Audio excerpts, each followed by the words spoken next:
Түз эфирде күндеме маалыматтык программасынын толукталган кечки чыгарылышы. Аны мен Кундуз Кенжебаева тааныштырам. Саламатсыздарбы? Алгач бүгүнкү чыгарылыштан кыскача анонс.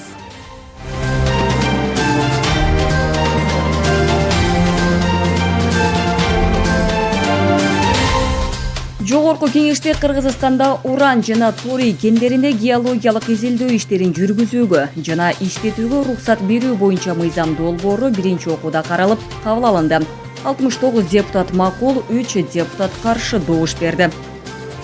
Куралдуу күчтөрдүн жана чек ара кызматкерлеринин майрамын утурлай аскер кызматкерлерине 32 жаңы салынган батирдин ачкычы тапшырылды. Ош шаарынын борборунда жайгашкан Сулаймантоо мечити капиталдык ремонттон өттү. Оңдоп түзөөдөн кийин кабалы менен Камчыбек Ташиев таанышты. Ататүрк Сейил багындагы курулуш тосмолору алына баштады. Кала бийлиги сотко 20дан ашуун доо арыз жөнөттү.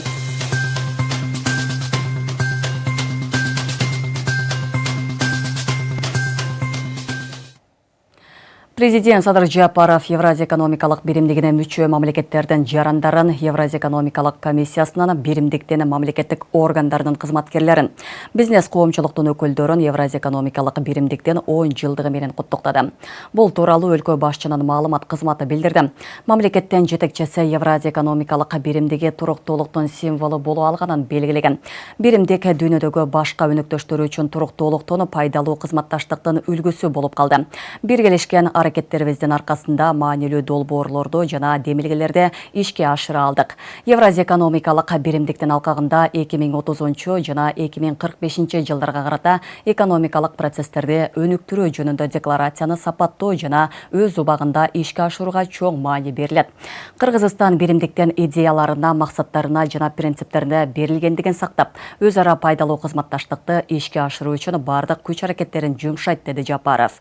Өлкө башчысы ошондой биримдиктеги өлкөлөргө өсүү өнүгүүнү жана туруктуулукту каалай турганын кошумчалады. Садыр Жапаров аскер кызматкерлерин жана ардагерлерди 29 май куралдуу күчтөрдүн майрамы менен куттуктады. Мамлекет башчысы куралдуу күчтөр Кыргызстандан мамлекеттик коопсуздугунун кепилдиги экендигин белгиледи. Куттуктоодо өлкөнүн куралдуу күчтөрүнө олуттуу сыноо 1999-2000 жылдардагы Баткен окуяларынын учурунда болгонун белгилеп, терроризмге каршы туруудагы тажрыйбабыз биздин өлкөнүн дүйнөлүк антитеррордук коалициянын ишмерлигине чоң салым болуп калды деп билдирди. Президент армияны заманбап курал жарак менен жабдуу, аскер кызматкерлерин социалдык жактан камсыздоо, алардын үй-бүлөлөрүнүн жашоо шартын жакшыртуу мамлекеттен милдет экенин да белгиледи. Эгемен Кыргызстандан куралдуу күчтөрү 1992 жылы негизделген. Ошондон бери 29 май өлкөнүн куралдуу күчтөрүнүн күнү катары белгиленип келет. Урматтуу жоокерлер, офицерлер жана генералдар, куралдуу күчтөрдүн ардактуу ардагерлери, мамлекеттин аскердик коопсуздугун камсыз кылуунун кепилдиги катары куралдуу күчтөрдүн түзүлгөн күнү өлкөбүздөгү ар бир аскер кызматчысы үчүн өзгөчө майрам. Ошондуктан сиздерди бүгүнкү майрамыңыздар менен чын дилимден куттуктаймын. 1992 жылы улуттук армияны түзүү чечимин кабыл алуу менен эгемен Кыргызстанды коргоо боюнча жаңы институт пайда болуп, ага республиканын аскердик коопсуздугун жана аймактык бүтүндүгүн сактоо жоопкерчилиги жүктөлгөн.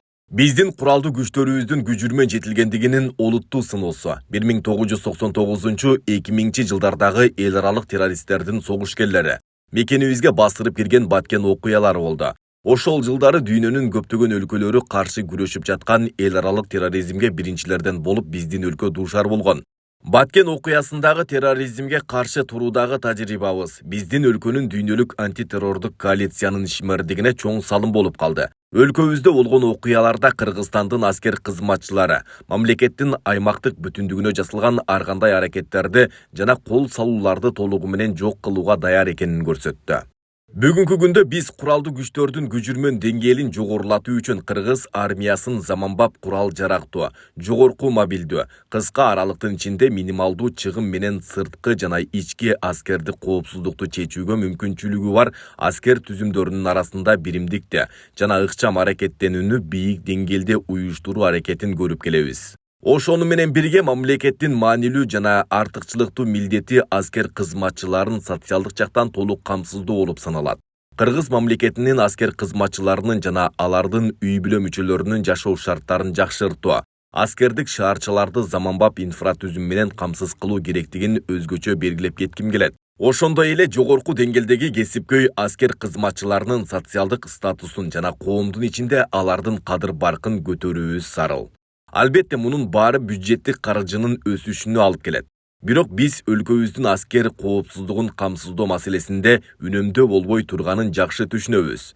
Кыргыз Республикасынын улуттук армиясынын түзүлгөн күнүнүн урматына куралдуу күчтөрдүн бардык аскер кызматчыларынын мамлекеттин аскердик коопсуздугун камсыздоодогу талыкпаган эмгеги, жогорку күжүрмөн даярдыгы, армияда укуктук жана аскердик тартипти чыңдоодогу кылган кызматтарына терең ыраазычылыгымды билдирем. Анын ичинен жаштарды аскердик атуулдук демде тарбиялоо боюнча ардагерлер уюмдарынын ишин баса белгилеп кетким келет. Жоокерлер, сержанттар жана жаш офицерлер сиздерди карап түздөнөт. Урматтуу генералдар, офицерлер, жоокерлер жана ардактуу ардагерлер. Мекенди коргоо чыныгы жигиттин сыймыгы жана милдети. Биз сиздер менен сыймыктанабыз. Жерибизде тынчтык өкүм сүрүп, асманыбыз ачык болсун. Майрамыңыздар кут болсун. Баткенде Камчыбек Ташиевдин катышуусунда чегарачыларга бир катар объектилер тапшырылды. Алгач 20-22 аскери бөлүгүндө майрамдык куттуктоо сөзүн сүйлөгөн Камчыбек Ташиев 7 аскери бөлүгүнө көчүрмөн туу тапшырды. 20-22 аскери бөлүгүнө жана чегара кызматынын Бөрү Атайын багытындагы отрядына курулган аскери бөлүктөрүнө барып, ачылуу аземине катышты. Камчыбек Ташиев өткөн жылы аталган аскери бөлүгүнө жакын жайгашкан чегарачылар үчүн курулган 48 батирди тапшырган болчу. Бул жылы ага кошумча дагы 32 батир бүткөрүлүп, аскер кызматкерлерине ачкычтары тапшырылды. Аскер кызматкерлери үчүн ушул аймактын өзүнө дагы 60 батирлүү көп кабаттуу үйдүн курулушу жүрүп жатат.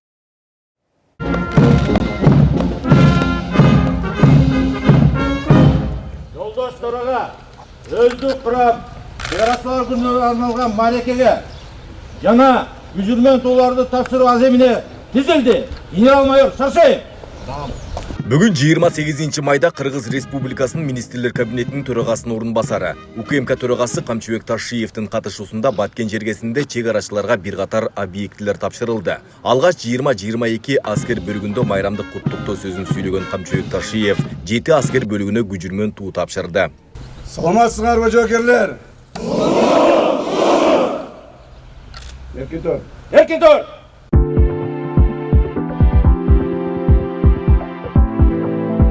Республикасынын улуттук коопсуздук мамлекеттик комитетинин чегара кызматынын Баткен облусу боюнча биринчи башкарма болду.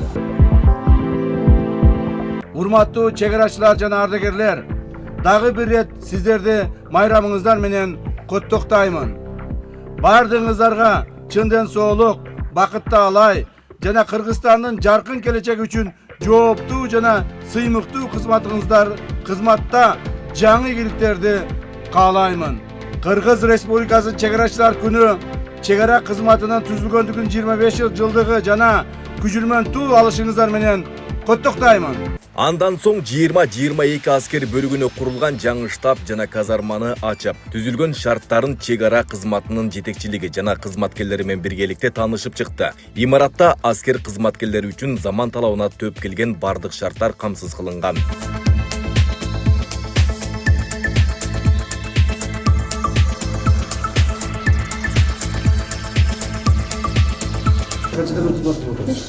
Beş yıldan beri.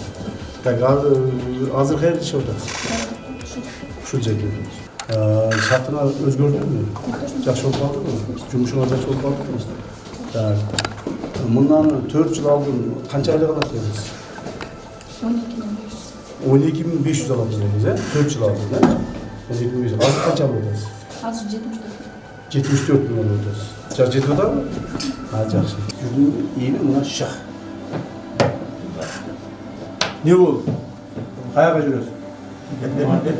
Mat oldu. Mat. Yaxşı oldu. Nesi olmuş?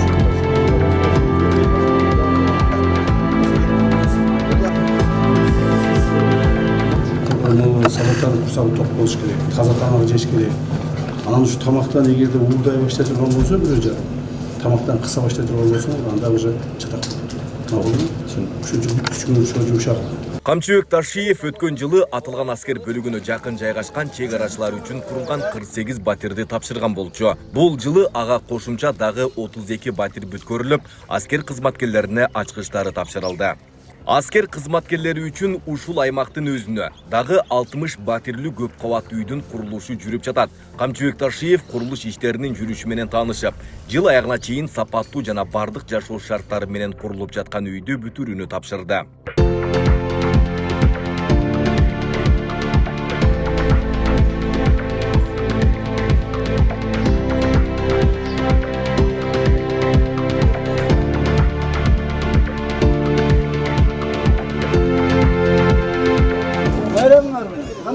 Sizlerдің майрамыңарды, красавицалар. Vay молодецтер. Урматтуу чегарачылар, чегара кесибин аркылуу абдан татаал, чоң жоопкерчилик экенин жакшы түшүнөбүз. Андыктан абдан жооптуу, татаал жана сыймыктуу кызматыңарда албан ийгиликтер болушуна тилектешмин. Амандыкта, ден соолукта болуп, элибиздин ишенимин актап, ак ниет ишиңиздер менен сыймыктангадай даражага жетишиңиздер.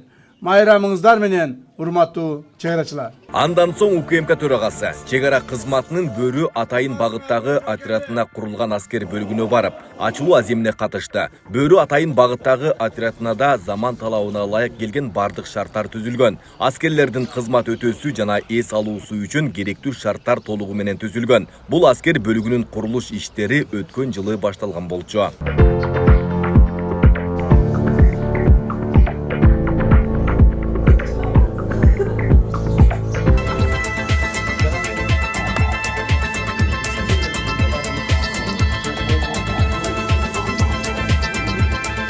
Камчыбек Ташиев учкучсуз учуучу аппараттардын иштөө режими менен да таанышып, окуу даярдыгына күбө болду. Шарттуу бутага сокку урулуп, окуу даярдыгы тийиштүү даражада аткарылды. Камчыбек Ташиев Европадагы коопсуздук жана кызматташтык боюнча уюмунун атайын өкүлдөрү менен биргеликте чегара коопсуздугун камсыздоо үчүн керектүү болгон жаңы каражаттар менен таанышып чыкты. Уюм менен кызматташуунун алкагында чегарачыларга унаалар тапшырылды.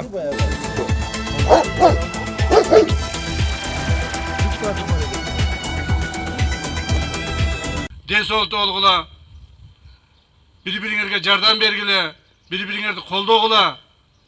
Эч качан бири-бириңерге мындай жамандык кылбагыла. Бул турмушта баарыбыз бири-бирибизге жардам беришибиз керек. Силер мамлекетке жардам беришиңер керек, мамлекет сиздерге толук бойдон жардам бергенге милдеттүү болуш керек. Майрамыңыздар менен урматтуу жоокерлер. Камчыбек Ташиев чегарачылар үчүн курулган жаңы ашкананы көрүп, аскерлер менен биргеликте майрамдык түштөнү кылып, тийиштүү жетекчилерге тапшырмаларды берип, Баткенге болгон бул жолку жумушу сапарын аяктады. Айбек Исабеков, Самирбек Тойчубаев, регион, Баткен облусу. Ош шаарындагы Сулайман Тоо мечити УКМКнын төрагасы Камчыбек Ташиевдин демилгеси менен капиталдык ремонттон өттү. Кечээ 28 майда генерал мечиттен оңдоп түзөөдөн кийинки абалы менен таанышып, жараткандын үйүнүн курулуш иштерине салым кошкондорго ыраазычылык билдирди. Албетте, Сулайман Тоонун борборунда жайгашкан негизги мечиттин оңдолушу мусулман бир туугандарын кубантпай койгон жок. Реконструкция иштеринде мечиттин ичи сыртынын ар бир бөлүгү жаңыланган. Буга чейин жыгачтан жасалган айнек эшиктери пластик алмашылып, дуал салгалары, эмеректери жогорку сапатка өзгөртүлдү. Саламатсыздарбы? Саламатсыздарбы? Саламатсыздар. Жакшыбы, жашооңуздар жакшыбы? Бала-чага тынчпы? Кана басыңыздар. Кандай көрсөтүңүздөр? Ош шаарындагы Сулайман Тоо мечити УКМКнын төрагасы Камчыбек Ташиевдин демилгеси менен капиталдык ремонттон өттү. Бүгүн 28 майда генерал мечиттин оңдоп түзөөдөн кийинки абалы менен таанышып, жараткандын үйүн жаңылоого демөөрчүлүк кылган депутат Алишер Козиевке курулуш иштерине салым кошкон жалпы жааматка ыраазычылык билдирди. Бул Алланын үйү, ким Алланын үйүнө колу тийгизсе, Алланын үйүн жакшылап караса, Алла Тааланын ар дайым төлүктүү сооктуу айтылгандай, ушул жерге жардам берген ар бир усталарга чоң рахмат билдиребиз. Элибиз, мусулман элибиз, мусулман калкыбыз, Кыргызстан элибиз баарыбыздын ак болойлу, бирге болойлу. Баарыңыздарга рахматымды айтамын. Анан мындай силер менен кеңири көп жолукпай калган үчүн кечирим сураймын. Бирок көзүмдүн кырын салып турамын ар дайым. Kaysi жерде проблема болып жатса, kaysi жерде қиыншылық болып жатса, kaysi жерде ел үшін біздің жардамымызға мұқтаж болып жатса, көңіл салып, әрекет қылып жардам беруге. أأنذرتهم أم لم تنذرهم لا Албетте Ош шаарынын борборунда жайгашкан негизги мечиттин оңдолушу мусулман бир туугандарынын баарын кубантты. Реконструкция иштеринде мечиттин ичи сыртынын ар бир бөлүгү жаңыланган. Буга чейин жыгачтан жасалган айнек эшиктери пластикка алмашылып, дубал жасалгалары, эмеректери жогорку сапатка өзгөртүлдү. Üstü 1300 kvadrat boldu. Ушуга батарея койдук üstüne. Мына полдордагы полный ремонт болду. Муналар жаңыдан жасалды. Мына обой жаңыдан болду. Обой бул. А сырты мына эшиктер да алмашылган. Бүт эшиктер алмашылган. Мына кафель сырттары. Сырттары полный кафелдерди жаңыдан асылды. Сиздерге ачып көрсөтүп коеюн мындай. Мына бүт кафелдер жасалды. Капиталдык ремонттон өттү да бул 2008-жылы башталып 2012-жылы Ашар жолу менен бүткөн экен. Анан бүт по проекту просто мындай өз калагында жасап коюшкан. Биз буга эксиз иштеп чыгып, эксизный проекти менен жасаттык. Бар жогу. Толугу менен капиталдык ремонттон өтүп бүттү. Мына потолоктору надежный потолок. Мурда жөн жыгачтан болчу экен, гипсокордон. Аны алып надежный кылдык. Мындан сырткары мечиттин астына брусчатка басылып, айрым бөлүгүнө асфальт төшөлгөн. Жашылдандыруу, көрктөндүрүү максатында бак-дарактар отургузулуп, жарыктандыруу дагы жолго коюлду. Ошондой эле канализация, жылуулук маселеси көйгөй жаратпай тургандай болуп чечилген. Заманбап кылып оңдоп берди. Аллах разы болсун. Жылуулук маселеси, асфальт маселеси, даараткана маселеси, микрофон маселеси, жашылдандыруу маселеси, бардык маселе бүгүн талапка жооп бере турган абалда. Дагы бир жолу жалпы мамлекетибизге тынчтык болсун, ажабыздын алтын баш аман болсун, ажабыздын колуна кол, бутуна бут болгон, мамлекеттин келечегин ойлогон генерал Камшия Кыдыршаевке Алла разы болсун. Полный капитальный ремонт кылып, толук бардык благоустроить жасап, ичи, тышы, дааратканалар менен кошо бүтүргөн экен. Ушу мусулмандар, ушу Оштун жашоочулары бүткүл Ош облусун жашап өтө биз ыраазыбыз. Жараткандын үйү курулган 12 жылдан бери оңдоп түзөөдөн өтпөй, капиталдык ремонтко муктаж болуп турган. Мындан улам мечиттин жамааты жана шаар тургундары Камчыбек Ташиевке кайрылышкан. Мечитибиз жаңы курулгандагыдай абалга келип отурат. Албетте бул биздин баарыбызды кубандырбай койбойт. Бул мечит дагы эле элге жакшы кызмат кыла берет деген ойдобуз. Бул жерден көптөгөн аалымдар, көптөгөн карлар чыгат. Бул мечиттин артыкчылыктары, өзгөчөлүктөрү айтпасак да баарына маалым. Ош шаарынын мусулмандарынын сыймыгы болгон мечит, шаарыбызды сыймыгы болуп турган мечит. Эми бир аз эскерип, ремонт талап болуп, ушундай болуп калган эле. Ошо чет өлкөдөн келе турган адамдарды алдында бир аз бир кыжаалат болуп турган учурубуз эле. Аллах Таала өзү разы болсун. Намаз окуй турган жерибиз яны өзүнүн орнуна келди. Аллах Taala'dan bul ülkelerimizge uzak ömür, dilindeki жақсы maqsadlarda hasıl kılışını sorayız. Şu menen birge bul işler bardığı, şu jetekçilerimizi, prezidentimizi tuğra alıp aravatkan sayasatı, içki tışkı sayasatın tuğra yolda ketip atkanını körsete turgan bir iş. Сулаймантоо мечити өлкөнүн түштүк аймагындагы эң чоң мечит болуп саналат. Алланын үйү 2012-жылы курулуп, жалпы жер аянты 1 гектарга жакын. Белгилей кетсек, бүгүнкү күндө калада мындан сырткары 130 мечит бар. Асел Сыдыкова, Аскар Мамат-Исаков, Регион телеканалы, Ош. Бир катар объектилер Бишкек шаардык мэриясынын карамагына өттү. Мындай чечимди министрлер кабинетинин 28 майда өткөн жыйынында кабыл алынды. Анда чыгыш автобекетинин имаратын Бишкек шаарынын муниципалдык менчигине өткөрүп берүү жөнүндө токтому жактырылды. Бишкектеги чыгыш автобекетинин имаратында калты тейлөө борборун ачуу пландалууда. Бул тууралуу мэриядан билдиришти. Имаратты демонтаждоо пландалган жок, ал архитектуралык эстелик катары сакталып, шаардын муктаждыктарына пайдаланылат. Автобекеттин имаратына калты тейлөө борборун жайгаштыруу каралууда. Айланасын көрктөндүрүү жана жашылдандыруу пландалууда деп айтылат маалыматта. Ошондой эле министрлер кабинетине караштуу мамлекеттик мүлктү башкаруу боюнча мамлекеттик агенттигинин Бишкек шаарындагы аянты 1,14 гектар болгон тиешелүү жер участогу менен мамлекеттик менчикте турган административдик имаратты мектепке чейинки билим берүү мекемесин уюштуруу үчүн Бишкек шаарынын мэриясынын муниципалдык менчигине акысыз өткөрүп берүү боюнча чечим кабыл алынды. Бишкек жылуулук тармактары мекемесинин филиалдарын жана ошондой эле Бишкек жылуулук электр борборун мэриянын карамагына өткөрүү боюнча маселе да жактырылды. Бишкектеги Ататүрк Сейил багынын аймагындагы объектилер алына баштаганын кала бийлиги кабарлады. Сейил бактын аймагындагы 4 объектинин мыйзамсыз ээлеп алган жерлериндеги тосмолор, чатырлар демонтаждалып буздурулууда. Ал эми башка курулуш объектилери боюнча документ иштери даярдалып, учурда 20 ашууну сотко жөнөтүлгөн. Анын жыйынтыгына жараша парктын аймагын кайтарып алуу аракеттери жүрө бермекчи.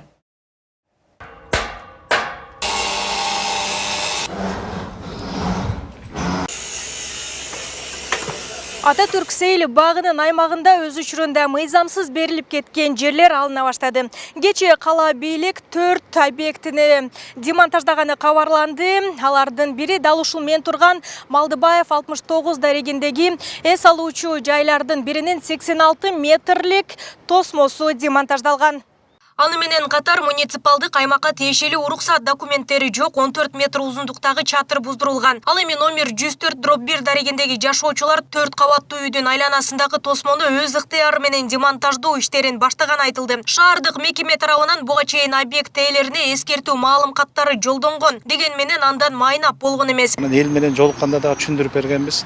Кайсы жерлер өзүнүн жеринен чегинен чыгып кеткен жерлерде biz anın oruna kalıbına keltirgile dep kelgenбиз. Добровольно өзүңөр ыктыяры менен келтиргиле. Болбогондо биз өз үстүн иш чаралар менен уже өз келтирип баштайбыз деп. Анан тилекке каршы бир дагы адамдардын бир дагы киши эме кылган жок. Анан ошондон биз кечетен баштадык. Ал эми жогорку кеңештин бүгүнкү жыйынында депутат Дастан Бекешев Ататүрк паркынын аймагындагы жашоочулардан арыз даттануулар келип жатканын айтып, алар шаардык мэрия кысым көрсөтүүнү улантып жатканын билдирди. Анын кесепетинен бир жаран каза болгонун да кабарлады. Мына мага ошол эле парк Ататүрк ошол чек арада жашаган жарандар кайрылып атышат да. Дагы эле мэрия болбой эле келип эле давленияны көтөрүп жатат да. Дагы эле мына бир эле киши уже каза болуп калды. Нерв болуп, давление көтөрүлүп каза болуп калды да. Сколько можно уже вот это вот, я не знаю, мышление Шариковых продолжать? Ну уже надо же умножением заниматься. Мы забираем, делим. Чего-то надо же умножать же.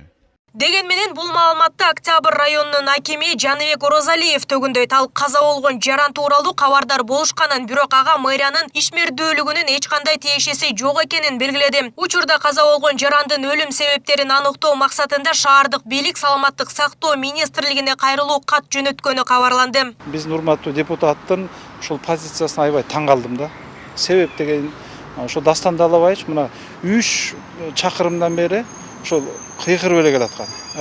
Паркты возврат кылгыла, паркты калыбын алып келгиле, паркты монун баары туура эмес туруп алган деп. Анан кийин биз мына буга чейин бул кадамдар болгон эмес да. Ошонун баары ошон үчүн бардак болуп атпайбы? Ошонун баары мына кадам кылып, уже принципиальный чечим чыгарып, мынан албетте бул чечим чыккандан кийин бул обязательно бул эмелер болот, ушундай сотко берилет. Туура эмес турганын баарын сынашт этебиз. Ал турган иш да. Адамдын жашоосун Аллах Таалам өзү берет да. Анан ал бул бирөөдө азыр мындай бир ошол үй бирөөдө бир мындай кайгы болуп атса, анан ошону алып туруп популяризировать этип, анан баланча кылып айтып эметиш, мен ойлойт элем андай туура эмес депчи. Учурда Бишкек мэриясы уруксат берилбеген курулуштарды аныктоо боюнча рейдтер үзгүлтүксүз жүрүп жатканын, курулуш эрежелери сакталбаса мыйзамдарга ылайык чаралар көрүлөрүн эскертүүдө. Белгилесек, буга чейин Бишкек мэри Айбек Жунушалиев 1992 жылы кабыл алынган токтомго ылайык жалпы 124 токтом жокко чыгарын айткан болчу. Анын негизинде аталган Сейил бактын аймагында 198 мыйзамсыз берилип кеткен объект бар экени аныкталган. Аталган объект ээлерине шаардык бийлик тарабынан өз ыктыяры менен тапшырып берүү билдирмелери жөнөтүлгөнү дагы кабарланган болчу. Ал эми сотко жалпы 20-дан ашуун документ жөнөтүлгөнү айтылууда. Нурзада Сыдыкова, Арген Салбаров, регион Бишкек.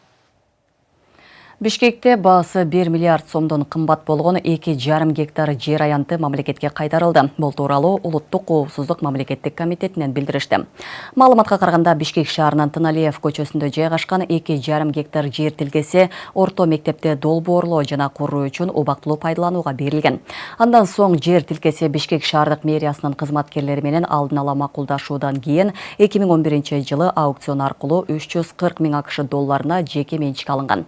Бирок ал участоктон ошол кездеги базар баасы 2 миллион долларды түзгөн. Мындан тышкары жер тилкесинин баштапкы багыты социалдык мааниге ээ экендиги аныкталып, ал соода борбору бар көп кабаттуу турак жай комплексин куруу үчүн өзгөртүлгөн. Ыкчам иликтөө иш-чараларынын жүрүшүндө жер тилкесинин ээси аталган участокты мамлекеттин балансына өз ыктыяры менен акысыз өткөрүп берди. Учурда ушул сыяктуу фактыларды жана тиешеси бар кызмат адамдарын аныктоо боюнча тергөө жана ыкчам издөө иш-чаралары жүргүзүлүүдө. УКМК тарабынан жер тилкелерин мыйзамсыз берүү фактысы боюнча козголгон кылмыш ишинин алкагында Ош облусунун Ноокат районуна караштуу Жаңы Ноокат айыл аймагынан 41 гектар жер тилкеси мамлекеттин балансына кайтарылды. Жүргүзүлгөн ыкчам иликтөө иш-чараларынын жүрүшүндө Ноокат райондук мамлекеттик администрациясынын 2000-жылдын 26-июнундагы номер 882 жана 2014-жылдын 30-декабрындагы номер 68-токтомдорунун негизинде айрым кызмат адамдары тарабынан тиешелүү трансформациялоо иштери жүргүзүлбөстөн жергиликтүү калкка жеке турак жай куруу үчүн жалпы аянты 41 гектар жер тилкеси мыйзамсыз берилгендиги аныкталган. Натыйжада мамлекетке келтирилген материалдык чыгым 452 миллион сом деп эсептелинип, 41 гектар жер тилкеси Жаңы Ноокат айыл аймагынын балансына кайтарылган. Козголгон кылмыш иши боюнча мамлекеттик органдардын жана жергиликтүү өз алдынча башкаруу органдарынын бир катар кызмат адамдары, анын ичинде мурда жетекчи кызмат орундарын ээлеген адамдар кылмыш жаза кодексинин кызматтык абалынан кыянаттык менен пайдалангандыгы үчүн кылмыш жоопкерчилигине тартылды. Айрым кызмат адамдарына карата УКМКнын тергөө абагына камакка алуу түрүндөгү баш коргоо чарасы тандалып алынгандыгы айтылат маалыматта.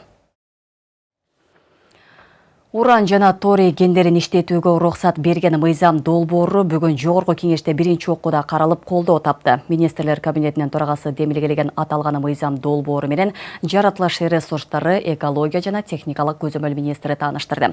Талкуу учурунда депутаттар бул иштердин Ысык көлдүн экологиясына таасири тууралуу сурашса, айрым эл өкүлдөрү аталган мыйзам долбоорун кабыл алуу менен кайсыл кендерде казуу иштери болоруна кызыкты. Бүгүн жогорку кеңеште уран жана торий кендерин иштетүүгө уруксат берген мыйзам долбоору биринчи окууда колдоо тапты. Мыйзамды талкуулоонун алдында жаратылыш ресурстары, экология жана техникалык көзөмөл министри Мелис Тургунбаев депутаттарга баяндама жасады. Ага ылайык Кыргызстанда уран тиешелүү рентабелдүү деңгээлде жоктугун белгилеп, мыйзамды өзгөртүүнүн максаты уран же торийди казуу эмес экенин билдирди. Эртеңки күнү эле түздөн түз уран кенин казып алып баштайбыз дегенден алыс болушубуз керек. Мамлекетибизде ири уран кендери жок. Мыйзамдан уран жана торийге болгон тыюуну алып салуу менен аталган элементтер камтылган полиметалдык, сейрек кездешүүчү жана критикалык минералдарды иштеп чыгууга мүмкүнчүлүк берет. Талкуу учурунда депутат Чыңгыз Айдарбеков мыйзам долбоорун кабыл алуу менен кайсыл кендерди казуу иштери болоруна кызыкса, эл өкүлү Арсланбек Малиев Кызыл Омпол кенин кайра иштетүүгө багытталганын сурап, анын Ысык көлдүн экологиясына таасири тийбейби деген суроо узатты. Ушу Кызыл Омполго биздин президентибиз барып, ошол эл менен жолугушуп түшүндүрмө өткөздү. Бирок сиз ушул дагы бир баса айтып кетпейсиз, ушул Ысык көлгө зыяны тиеби же тийбейби, ушул элдер угуп калсын, билип калсын деп атам. Туристик сезон башталып атат. Ал эми министр учурда бул документ кабыл алынса, Кызыл Омпол кени иштетилерин, бул экономиканын өнүгүшүнө салым кошоорун кошумчалады. Ошол эле учурда уранды иштетүү экологияга, калктын ден соолугуна зыянын тийгизбей турганын, аны иштетүү үчүн алдыңкы үлгүдөгү технологиялар алынаарын билдирди. Биз экология министрлиги катары экологияны көзөмөлдөйбүз. Экологияны коргоо бул биздин милдетибиз. Эч кандай зыян болбойт. Зыяндуулугун биз катуу көзөмөлгө алабыз. Толугу менен силер коопсуздукту сактайсыздар. Толугу менен биздин министрлик, башка министрликтер менен, МЧС да бар, Минздрав бар, бардык министрликтер бүгүнкү күндө толугу менен ошол камсыздайбыз. Андан соң парламент Кыргызстанда уран жана тори кендерине геологиялык изилдөө иштерин жүргүзүүгө жана иштетүүгө уруксат берүү боюнча мыйзам долбоорун биринчи окууда карап кабыл алды. Аталган мыйзам долбооруна 69 депутат макул, 3 депутат каршы добуш беришти. 81 депутат каттоодон өттү. Урматтуу депутаттар, аталган мыйзам долбоорун биринчи окууда добушка коем, добуш бериңиздер. Макул 69, каршы 3, баары 72, катталды 81. Урматтуу депутаттар, аталган мыйзам долбоору биринчи окууда кабыл алынды. 2019 жылы кабыл алынган Кыргыз Республикасында уран тори кендерин издөө, чалгындоо жана иштетүү максатында жер казынасын геологиялык изилдөө менен байланышкан ишке тыюу салуу жөнүндө мыйзамды жокко чыгаруу сунушталган. Кыргызстан боюнча 2 кен казуу жайы мамлекеттик баланска кирген. Алардын бири Ташбулак кенинде 3,5 миң тонна уран, 10 миң тоннадай торийдин көлөмү бар экен айтылган. Белгилей кетсек, министрлер кабинетинин төрагасы Акылбек Жапаров быйыл январда Ысык Көл облусунун Тоң районундагы Кызыломпол кенинде баасы 300 миллиард долларга чейин жеткен кен байлык бар экенин айткан болчу. Нурзат Көчүмкулова, Арген Салбаров, регион Бишкек. Бишкек шаардык кеңешинин 3 депутаты бир мандаттуу Свердлов шайлоо округунан парламент депутаттыгына талапкер болуу үчүн арыз берди. Алар Таалайбек Усубалиев, Жаныбек Асанбеков, Казыбек Ергешев. Бул тууралуу Борбордук шайлоо комиссиясы 29 майда кабарлап, ат салышуу ниетин билдиргендердин саны 8 кишиге жеткенин маалымдады. Арасында жогорку кеңештин мурдагы депутаты Ирина Карамушкина да бар. Андан тышкары Чыңгыз Сапарбаев, Мээрим Бектемирова, Алмаз Аскар уулу, Назарбек Нышанов арыз тапшырган. Соттолбогону жана башка талаптарга шайкеш келген документтери текшерилгенден кийин алар талапкер болуп каттоого алынат. Талапкер болгусу келгендер арызын 30 майга чейин кабыл алынат. Шайлоо 30 июнда болот. Свердлов округунан 2022 жылдагы шайлоодо депутат болгон Шайлообек Атазовдун мандаты быйыл апрелде жокко чыгарылган. Буга анын ошол кездеги атаандашы Абдурахман Хажы Муртазалиевдин сотко жазган арызынын негизинде болгон. Добуш сатып алуу чырынан улам Боршайком Муртазалиевке да мандат берген эмес жана жаңы шайлоо дайындалган. 30 июнда Ноокаттагы номер 5 жана Ысык Көлдөгү номер 36 бир мандаттуу округунда да мөөнөтүнөн мурда парламенттик шайлоо өтөт. Боршайком кабарлагандай, Ысык Көлдө 17, Ноокатта 11 киши талапкер болууга арыз берди. Оор жүк ташуучу унаалар жайында түнү гана жолго чыга алат. 1 июндан 1 сентябрга чейин оор жүк ташуучу унааларга күндүз жүрүүгө тыюу салынды. Бул тууралуу транспорт жана коммуникациялар министрлиги билдирди. Салмагы 18 тоннадан ашкан транспорт жалпы пайдалануудагы автомобиль жолдорунда саат 10:00дон кечки 20:00га чейин жүрө албайт. Чектөөнү жүргөнчө гуманитардык жардамды, тез бузулуучу тамак аш азыктарын жана кооптуу жүктөрдү ташыган жана жол курууга жана оңдоого тартылган унааларга тиешеси жок. Кара Кыргыз автономиялуу облусунун түптөлгөнүнө 100 жыл толду. 1924 жылдары коңшулаш республика катары түзүлө баштаган. Дал ошол учурда кыргыз интеллигенциясы өзүнчө автоном облусун түптөө демилгесин көтөрүп, Кара Кыргыз автоном облусу негизделген. Быйылкы жылы анын 100 жылдык мааракеси белгилене турганын өлкө башчысы Садыр Жапаров билдирген. Бүгүн Жалалабадда тарыхый форум өтүп, кылымга арыткан тарыхты баяндаган докладдар жана сахналаштырылган көрүнүштөр көрсөтүлдү. Муну атайын тазалап, бул жерге жаш муундарыбызга көрсөтүп, ошол жерде сактап отурабыз. Бул кан басымды өлчөөчү аппарат Жалалабад шаарындагы музейде бүгүнкү күнгө чейин сакталып турат. Мында шаар түптөлгөндөн тарта колдонулган буюмдар, кийимдер, ар кандай кылым карыткан экспонаттар бар. Жалалабад шаары 1924-26 жылдары Жалалабад округунун борбору болуп, ал аралыкта облустук китепкана, педтехникум, темир жол бекеттери курулган. Андагы элестер бүгүн сүрөттөрдө гана сакталып калган. Спорт боюнча иш-чара болуп атат 1924 жылдары. Бул деле мына кинотеатр, бул деле имараттарыбыз азыр жок болуп кетти, бирок биздин музейибизде сакталып турат. Мына Айгүлдү деле алсак, азыркы учурдагы абалы, мурункудагы кыйла өзгөрүштөр бар. Мурунку Токтогул паркы деп нону берилген, мынакей карап турсаңар. Азыр кандай, андан кийинки өзгөрүштөрү мынакей бул болуп турат. ага чейин азыр да кыйла өзгөрүүлөр болуп атат. Дал ушул сыяктуу Жалал-Абадтын тарыхын камтыган экспонаттар жана таберик сүрөттөр бүгүн Кара-Кыргыз автономиялык облусунун 100 жылдыгына арналган форумда көрсөтүлдү. Иш-чарада Кыргыз мамлекетинин түзүлүшүндөгү урунттуу учурлар сахналаштырылып, тарыхый окуяларды камтыган докладдар окулду. Кийин Кыргыз автономиясы СССР, андан соң Кыргыз СССР болуп, андыктан биз азырынча Владимир Ильичтин өз алдынча мамлекетти куруу боюнча улуттук саясатына таянып иш алып баруубуз керек. Андан сырткары ошол автономиялуу область түзүлгөндө бул оңой октон болгон эмес. Бир нече жолу биздин улуу инсандарыбыз кайра биз байыркы элбиз, биз улуу элбиз, биз өзүбүздүн аймак болгондон кийин, элибиз болгондон кийин ушундай область түзүшүбүз керек деп айтып жүрүп, ошол областка жетишкен. Тарыхый маалыматтарга ылайык 1920-жылдары азыркы Өзбекстан, Казакстан союздук республикалары түптөлө баштаган. Кыргыздардын казак менен өзбек элине сиңип кетүү коркунучу жаралып, ошондо Ишеналы Арабаев, Абдыкерим Сыдыков, Иманалы Айдарбеков жана Жусуп Абдрахманов сыяктуу ошол учурдун интеллигенциясы улуттук автономияны түптөөгө умтулушат. 24-жылдан баштап улуттук мамлекеттүүлүктүн башталышы бул ошол учурдагы улуттук мамлекеттик аймактык жиктештирүү саясаты менен байланыштуу болгондо. Бул саясат 1924-жылы башталып, 1934-жылдарга чейин уланган. Мына ушул учурда Кыргыз эли башка коңшу боордош элдерибиз менен катары эле өзүнүн мамлекеттүүлүгүнө умтулуп, Кара-Кыргыз автономиялуу областы болуп бөлүнүп чыккан. Кара-Кыргыз автоном облусу эгемен Кыргызстандын өлкөсүн түптөгөн. Анын 100 жылдык мааракеси быйыл белгилене тургандыгын өлкө башчысы Садыр Жапаров былтыркы жылы 7-8 ноябрда тарых жана ата-бабаларды эскерүү күнүнө карата жасаган кайрылуусунда билдирген. Акылай Карабаева, Майрамбек Абдибилал уулу, Регион. Регион телеканалынын күндеме маалыматтык программасын социалдык тармактардан күзөтүп барыңыздар. Ал үчүн Регион телеканалынын Facebook, Telegram жана YouTube каналдарына катталып, акыркы жаңылыктардан кабардар болуп туруңуздар. Ошондой эле Одноклассика социалдык баракчасынан дагы көрсөңүздөр болот.